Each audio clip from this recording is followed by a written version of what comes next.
Hi, and welcome to Levon's Kitchen.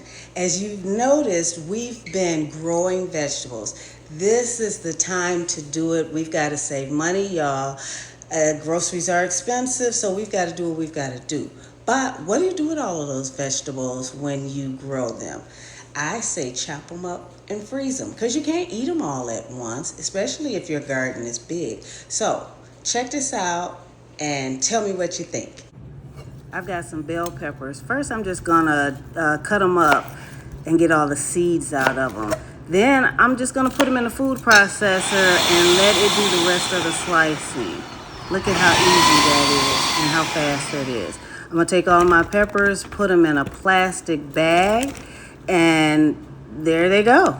You see how easy that was? Now I'm gonna stick them in the freezer. And you can just take those out whenever you need to cook, saute, or whatever. Thanks for joining me. And guess what? I'll see you next time in the kitchen.